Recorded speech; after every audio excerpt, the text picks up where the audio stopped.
ഒടുവിൽ ആ F-35 വിമാനം ഇവിടെ നിന്ന് പോയി. എന്തൊക്കെയായിരുന്നു മലപ്പുറം കത്തി, എന്താ പറയാനൊന്നുമില്ല.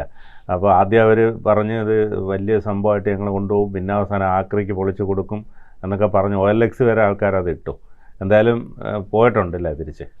എൻ്റെ പൊന്നെണ്ണ, ഇനിയും അത് ഇവിടെ വെച്ച് കഴിഞ്ഞാൽ ഇപ്പോൾ പരസ്യം വന്നിട്ടുള്ളൂ, OLXലേ വന്നിട്ടുള്ളൂ. ഇനി അങ്ങനെ ഒരു സാധനം ഇവിടെ ഇറങ്ങിയിട്ടുണ്ടോ എന്ന് പോലും അറിയാത്ത വിധത്തിൽ അതിന് പണി കൊടുക്കും എന്നവർക്ക് മനസ്സിലായി.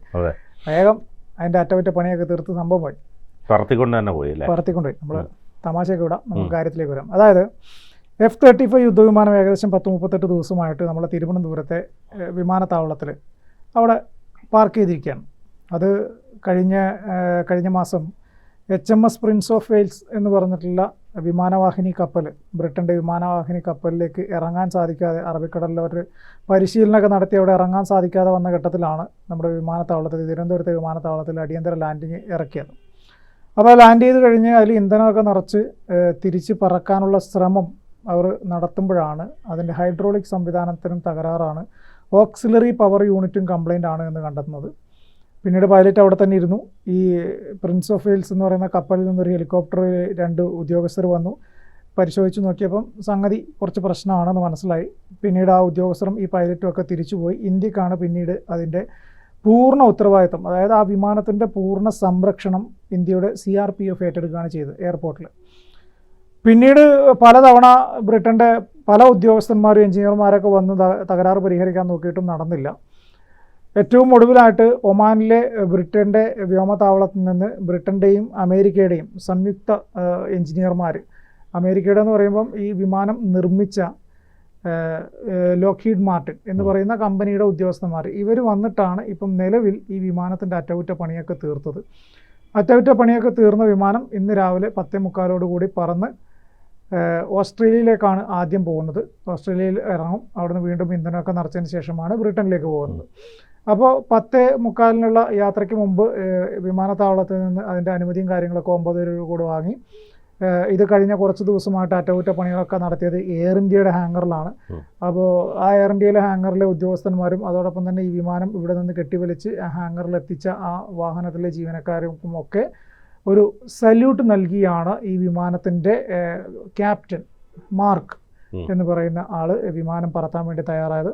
അതുപോലെ തന്നെ ഇന്ത്യയോട് ഒരിക്കലും എന്താ പറയുക, വലിയ കടപ്പാട് രേഖപ്പെടുത്തിക്കൊണ്ടാണ് അദ്ദേഹം യാത്ര ആരംഭിച്ചത്. കഴിഞ്ഞ അവരുടെ അത്രയും തന്ത്രപ്രധാനമായ ഒരു വിമാനം ഇത്രയും ദിവസം സുരക്ഷിതമായിട്ട് ഇന്ത്യയിലെ ഒരു വിമാനത്താവളത്തിൽ സൂക്ഷിച്ചതിനും അതിന് വേണ്ട അറ്റകുറ്റപ്പണികൾ നടത്താൻ വേണ്ടി എല്ലാ സഹായ സഹകരണങ്ങൾ ചെയ്തു കൊടുത്തതിനും ഇന്ത്യക്കും അതോടൊപ്പം പ്രത്യേകിച്ച് അവിടുത്തെ എയർ ട്രാഫിക് കൺട്രോളൊക്കെ നിയന്ത്രിക്കുന്നവർക്കും എയർപോർട്ടിൻ്റെ ഗ്രൗണ്ട് സ്റ്റാഫുകൾക്കും എല്ലാവർക്കും ഞങ്ങളുടെ നന്ദി എന്ന് പറഞ്ഞിട്ട് ശേഷമാണ് ക്യാപ്റ്റൻ മാർക്ക് വിമാനത്തിൽ കയറുന്നതും 10:45 വിമാനം പോയതും. ഇന്നലെ ഈ വിമാനത്തിൻ്റെ അറ്റകുറ്റപ്പണികളൊക്കെ തീർത്ത് ഇന്നലെ ഒരു പരീക്ഷണ പറക്കൽ അവിടെ നടത്തി നോക്കിയിരുന്നു. അതിനുശേഷം ആണ് ഔദ്യോഗികമായിട്ട് ഇന്ന് പറക്കാനുള്ള എല്ലാ സജ്ജീകരണങ്ങളും ഒരുക്കി ഇന്ന് 10:45 രാവിലെ പറന്നുപോയത്. ഇതിൻ്റെ മറ്റൊരു പ്രധാനപ്പെട്ട ഒരു കാര്യം, ഇതിൻ്റെ വിമാനം ഇത്രയും ദിവസം 38 ദിവസത്തോളം അവിടെ സൂക്ഷിച്ചതിന് നൽകേണ്ടി വന്ന വാടകയാണ്. അത് ഏകദേശം 10 ലക്ഷം രൂപയ്ക്ക് അടുത്ത് വരും എന്നാണ് കേട്ടത്. വിമാനം ഇറങ്ങിയതിനുള്ള തുക വേറെ, അതോടൊപ്പം തന്നെ ഈ വിമാനം നന്നാക്കാൻ വേണ്ടി വേറെ ഉദ്യോഗസ്ഥന്മാരുമായിട്ട് വന്ന വേറൊരു വിമാനം ഇറങ്ങിയതിൻ്റെ വാടക, പിന്നെ ഈ എയർ ഇന്ത്യയുടെ ഹാങ്ങറിൻ്റെ വാടക, അങ്ങനെ വിമാനം അവിടെ വന്നതിന് ശേഷമുള്ള എല്ലാ പ്രവൃത്തികളുടെയും വാടകയും മറ്റു കാര്യങ്ങളും എല്ലാം കടമെല്ലാം കൊടുത്ത് തീർത്തതിന് ശേഷമാണ് വിമാനം പോയത്. നമുക്കറിയാം ഈ ബ്രിട്ടനെ സംബന്ധിച്ചിടത്തോളം F-35 5ാം തലമുറയിൽപ്പെട്ട F-35B കാറ്റഗറിയിൽപ്പെട്ട വിമാനം അത് നാറ്റോ സഖ്യത്തിന് പുറത്ത് വേറെ രാഷ്ട്രങ്ങളിലില്ല, പ്രത്യേകിച്ച് ഇന്ത്യക്കില്ല. ഇന്ത്യക്കുള്ളത് വേറെ റഫേൽ വിമാനങ്ങളൊക്കെയാണ്. F-35 എന്താണെന്നോ അതിനകത്തുള്ള സജ്ജീകരണങ്ങൾ എന്താണെന്നോ അതിനകത്ത് യുദ്ധത്തിന് വേണ്ട അല്ലെങ്കിൽ ഒരു യുദ്ധമുഖത്ത് പെരുമാറേണ്ട എന്തൊക്കെ സംവിധാനങ്ങൾ ഒരുക്കി വെച്ചിട്ടുണ്ടെന്നോ എന്നുള്ളതിനെക്കുറിച്ച് ഇന്ത്യക്ക് വ്യക്തമായ ധാരണയില്ല.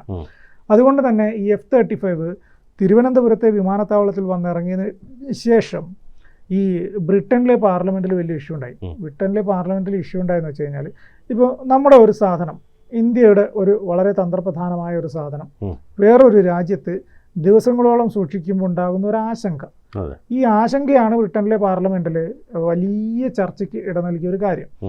അന്ന് ബ്രിട്ടനിലെ പാർലമെൻറ്റിൽ പ്രതിപക്ഷ കക്ഷി അംഗങ്ങൾ ചോദിക്കുകയാണ്, നിങ്ങൾക്ക് ഇത്ര ഉത്തരവാദിത്തമില്ലേ, നമ്മുടെ രാജ്യത്തിൻ്റെ ഒരു യുദ്ധരഹസ്യങ്ങൾ ഒളിപ്പിച്ച് വെച്ച ഒരു വിമാനം മറ്റൊരു രാജ്യത്ത് ഇത്രയും ദിവസം സൂക്ഷിക്കുക, അറ്റകുറ്റപ്പണികളുണ്ട് എന്ന് പറയുക. ആ വിമാനം അറ്റകുറ്റപ്പണികൾ ചെയ്യാതെ തന്നെ അവിടുന്ന് തിരിച്ചു കൊണ്ടുവരേണ്ടതല്ലേ നമ്മൾ ചെയ്യേണ്ടത്?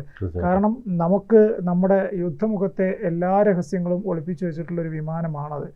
ഇന്ത്യക്ക് F-35 ഇല്ലാത്തിടത്തോളം കാലം അവർക്ക് നമ്മുടെ ഈ വിമാനത്തിൽ നിന്നുള്ള രഹസ്യങ്ങൾ ചോർത്തിയെടുക്കാൻ സാധിക്കില്ലേ എന്നൊരു ചോദ്യം ചോദിച്ചു.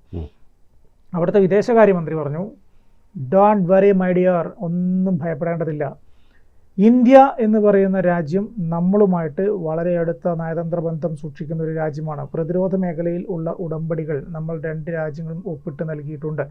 അതുകൊണ്ട് തന്നെ നമ്മുടെ ഒരു പ്രതിരോധ മേഖലയിൽ ഉപയോഗിക്കുന്ന എന്തെങ്കിലും ഉപകരണങ്ങളോ വിമാനമോ അതുപോലുള്ള എന്തെങ്കിലും സംവിധാനം മറ്റൊരു രാജ്യത്ത് സൂക്ഷിക്കേണ്ടി വന്നാൽ ആ രാജ്യത്തിനാണ് അതിൻ്റെ പൂർണ്ണ ഉത്തരവാദിത്വം. അതായത് ഇവിടെ വന്ന F-35ൻ്റെ പൂർണ്ണ സുരക്ഷാ ചുമതല ഇന്ത്യക്ക് മാത്രമാണ് എന്നർത്ഥം. അപ്പോൾ മറ്റൊരു കാര്യം കൂടി പറഞ്ഞു, ആ വിമാനത്തിനടുത്തേക്ക് ആര് വന്നാലും വിമാനത്തിൻ്റെ അകവും പുറവും എല്ലാം ഉപഗ്രഹ സംപ്രേഷണം വഴി 24 മണിക്കൂറും നമ്മളുടെ നിരീക്ഷണത്തിലാണ്. നമ്മൾ കൃത്യമായിട്ട് അത് നിരീക്ഷിച്ച് വരുന്നു. അതുകൊണ്ട് തന്നെ F-35 യുദ്ധവിമാനത്തിൻ്റെ രഹസ്യങ്ങൾ ആരെങ്കിലും ചോർത്തും എന്നതിനെക്കുറിച്ച് ഭയപ്പെടേണ്ടതില്ല എന്ന് പറഞ്ഞു. അപ്പോൾ മറ്റൊരു കാര്യം കൂടി പറഞ്ഞു, അധികം വൈകാതെ തന്നെ നമ്മൾ ഈ യുദ്ധവിമാനം തിരിച്ച് ബ്രിട്ടനിലേക്ക് കൊണ്ടുവരാനുള്ള എല്ലാ സംവിധാനവും ചെയ്തു വെച്ചിട്ടുണ്ട്. അതിനുശേഷമാണ് ഈ പറഞ്ഞ 28 അംഗ സംഘവുമായിട്ട് ഒമാനിലെ വ്യോമതാവളത്തിൽ നിന്നും ബ്രിട്ടൻ്റെയും അമേരിക്കയുടെയും സംയുക്ത സംഘം തിരുവനന്തപുരത്ത് എത്തുന്നതും അതിൽ 10 പേര് വന്ന അന്ന് തന്നെ വിമാനത്തിൻ്റെ അറ്റകുറ്റപ്പണിക്ക് വേണ്ട നിർദ്ദേശങ്ങളും കാര്യങ്ങളും ഒക്കെ ചെയ്ത് ഈ വിമാനം എയർ ഇന്ത്യയുടെ ഹാങ്ങറിലേക്ക് മാറ്റിയതിന് ശേഷം 10 പേരുമായിട്ട് വന്ന വിമാനം തിരിച്ചു പോകുന്നു. ബാക്കിയുള്ള 14 പേര് അവിടെ വെയിറ്റ് ചെയ്ത് അവരെല്ലാവരും കൂടിയാണ് ഈ വിമാനം ഇപ്പോൾ ശരിയാക്കി ഇന്ന് രാവിലെയോടുകൂടെ പറന്നുപോയി. നമുക്കറിയാം, നമ്മുടെ F-35 യുദ്ധവിമാനത്തെ വെച്ച് നമ്മുടെ കേരള ടൂറിസം, മിൽമ, വയാഗ്ര അങ്ങനെ തുടങ്ങി കേരളത്തിലെ ഒരുവിധം ഒട്ടുമിക്ക പ്രമുഖ കമ്പനികളെല്ലാം അവരുടെ പരസ്യങ്ങൾക്ക് വേണ്ടി F-35ൻ്റെ പിക്ചർ ഉപയോഗിച്ചിട്ടുണ്ട്. ഇവിടെ ചായക്കടയുടെ പരസ്യത്തിന് വരെ F-35ൻ്റെ യുദ്ധവിമാനത്തിൻ്റെ ചിത്രം ഉപയോഗിച്ചിട്ടുണ്ട്. അതേസമയം തന്നെ ബ്രിട്ടനിലുള്ള മലയാളികളുടെ ഹോട്ടൽ ഇതേ പരസ്യം ഈ വിമാനം പരസ്യത്തിന് വേണ്ടി ഉപയോഗിച്ചു. മകനെ മടങ്ങി വരൂ എന്ന് പറഞ്ഞിട്ടാണ് ഉപയോഗിച്ചിരിക്കുന്നത്. അപ്പോൾ പലരും അതിനിടയിൽ ട്രോൾ രൂപത്തിൽ F-35നെ ഉപയോഗിച്ചു. ചായക്കടയിൽ പോയിരുന്ന ചായയും പരിപ്പടയും തിന്നുന്ന F-35ന് വെച്ചു. അങ്ങനെ പല രീതിയിൽ പല രൂപത്തിൽ F-35 എന്ന യുദ്ധവിമാനത്തെ നമ്മൾ ചിത്രീകരിച്ചു എന്നതാണ് വസ്തുത. അതിനിടയിൽ ഏതോ വിരുദ്ധൻ ഇത് കൊണ്ടുപോയിട്ട് OLXൽ 35 കോടിക്ക് വിൽക്കാനിട്ടു. ഏകദേശം 1000 കോടിക്കടുത്ത് വിലയുള്ളൊരു സാധനം. നിങ്ങൾ ചിന്തിച്ചു നോക്കണം, ബ്രിട്ടൻ്റെ അവസ്ഥ എന്തായിരിക്കും? അവരിതൊക്കെ കാണുമ്പോൾ OLXൽ ബ്രിട്ടൻ്റെ F-35 യുദ്ധവിമാനം വെറും 35 കോടി രൂപയ്ക്ക് വിൽക്കാനിട്ടിരിക്കുന്നു. ചിരിക്കാൻ എന്താ ചെയ്യുക? അപ്പോൾ ഇതൊക്കെയാണ് അവസ്ഥ. അപ്പോൾ എന്തായാലും F-35 യുദ്ധവിമാനം അതിൻ്റെ അറ്റകുറ്റപ്പണികളെല്ലാം പൂർത്തിയാക്കിയ ശേഷം തിരിച്ച് അവരുടെ രാജ്യത്തേക്ക് തന്നെ പറന്നു.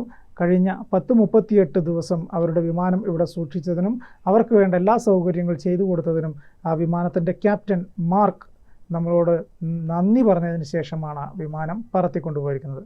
കൂടുതൽ വാർത്തകളും വിശേഷങ്ങളും നിങ്ങളിലേക്ക് എത്താൻ ABC മലയാളം സബ്സ്ക്രൈബ് ചെയ്യുക, ബെൽ ബട്ടണും അമർത്തുക.